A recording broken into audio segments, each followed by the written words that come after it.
Assalamualaikum warahmatullahi wabarakatuh. Salam sejahtera bagi kita semua. Om Swastiastu, Namo Buddhaya. Selamat pagi anak-anak. Ketemu lagi bersama Bu Teti dalam materi kelas 8, yaitu interaksi keruangan dalam kehidupan di negara-negara ASEAN. Adapun tujuan pembelajaran yang akan kita bahas kali ini adalah yang pertama, mengenal negara-negara ASEAN, yang kedua, letak geografis negara-negara ASEAN, ketiga, menjelaskan upaya meningkatkan kerjasama antar negara-negara ASEAN dan menjelaskan bentuk-bentuk kerjasama antar negara ASEAN, serta mengidentifikasi faktor-faktor pendorong dan penghambat kerjasama antar negara ASEAN. Yang terakhir adalah pengaruh perubahan dan interaksi keruangan terhadap kehidupan di negara-negara ASEAN. Nah anak-anak, adakah yang bisa menyebutkan Indonesia berada di benua apa? Ayo yang ada di rumah bisa menjawab? Pintar, Ibu yakin kamu pasti bisa. Coba kamu lihat gambar berikut ini. Indonesia berada di benua Asia, tepatnya di Asia Tenggara. Nah, negara-negara yang berada di kawasan Asia Tenggara tergabung dalam sebuah organisasi yang dinamakan dengan ASEAN. Sedangkan interaksi yang dilakukan negara-negara ASEAN tentunya dengan melakukan kerjasama antara anggota negara-negara ASEAN. Ya. Nah, lalu siapa saja anggota negara-negara ASEAN? Untuk mengetahui siapa saja anggota negara-negara ASEAN, mari kita menyanyikan lagu sembari kamu menghafalkan nama negara-negara anggota ASEAN. Mari kita menyanyikan lagu berikut ini. Ayo bernyanyi dimulai.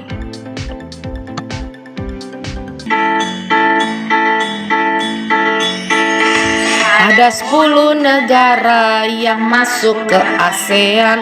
Pertama Indonesia, Singapura, Malaysia, Filipina, Thailand, Myanmar, Laos, Kamboja, Vietnam, Brunei Darussalam, Indonesia, Jakarta, Singapurnya Singapura, Filipina, Manila, Thailandnya di Bangkok, Laosnya di Vientiane, Kambojanya di Phnom Penh, Vietnam, Hanoi, Malaysia, Kuala Lumpur, Brunei Darussalam, Bandar Seri Begawan, ibu kota Myanmar adanya di Naypyidaw.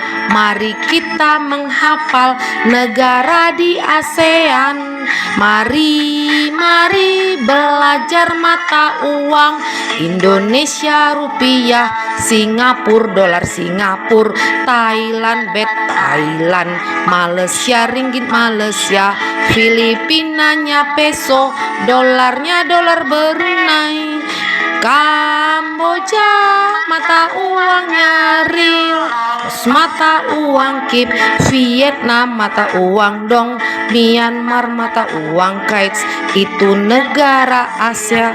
Mari kita belajar negara-negara ASEAN lewat lagu biar kita hafal.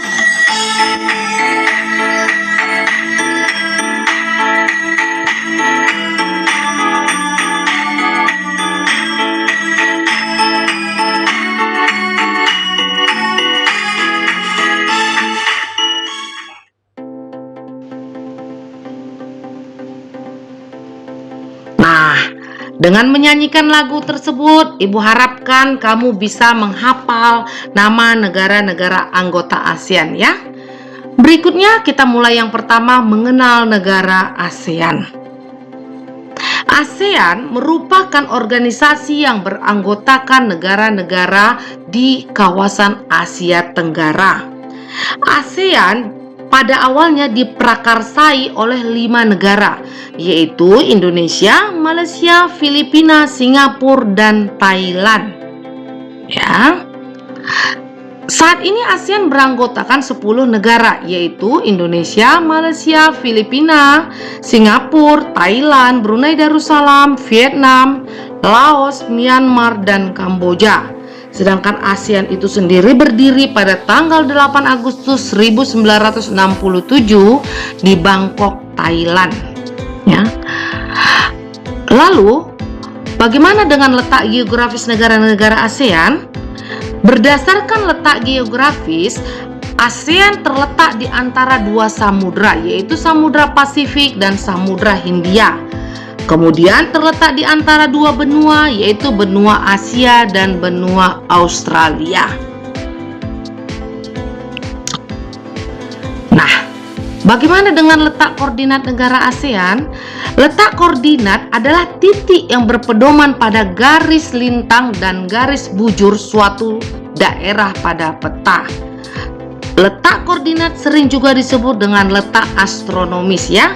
Nah, letak astronomis negara-negara ASEAN adalah 28 derajat lintang utara sampai dengan 11 derajat lintang selatan dan 93 derajat bujur timur sampai dengan 141 bujur timur.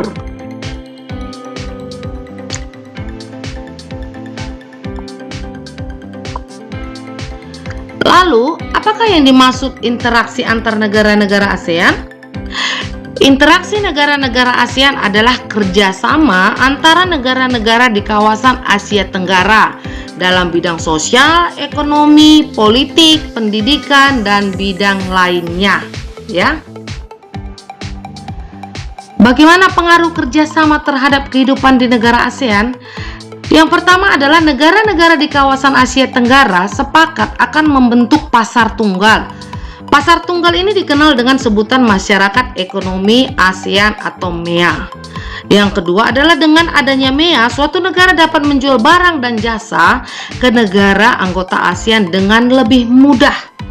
Oleh karena itu, setiap negara anggota mulai bersaing dalam menyiapkan sumber daya manusia sehingga mampu bersaing dalam MEA. Ya. Nah, upaya untuk meningkatkan kerjasama di antara negara ASEAN ini, yang pertama terdapat 3 pilar dalam kerjasama antar negara ASEAN. Yang pertama kerjasama di bidang politik keamanan, yang kedua di bidang ekonomi, dan yang ketiga di bidang sosial budaya.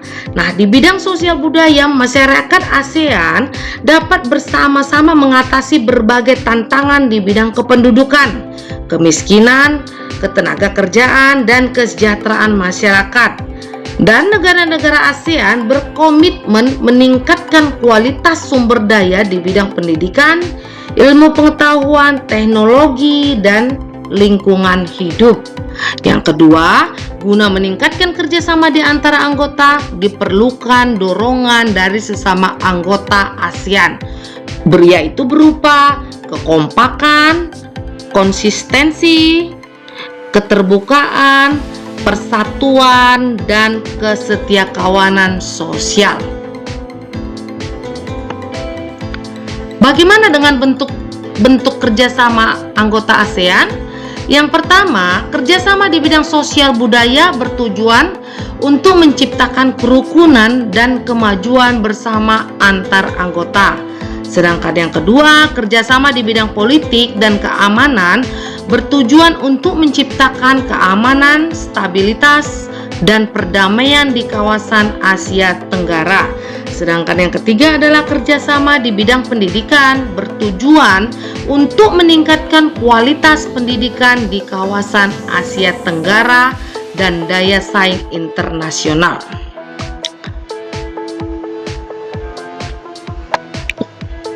Lalu faktor pendorong dan penghambat kerjasama. Ada beberapa faktor pendorong dan penghambat kerjasama. Yang pertama, faktor pendorong. Faktor pendorong terjadinya kerjasama antara lain adanya kesamaan dan perbedaan sumber daya alam, kondisi geografis. Dan faktor penghambat kerjasama adalah perbedaan ideologi, adanya konflik, peperangan, kebijakan protektif, dan perbedaan kepentingan. Yang keenam, pengaruh perubahan dan interaksi keruangan terhadap kehidupan di negara ASEAN. Bagaimana pengaruh perubahan ruang terhadap kehidupan ekonomi?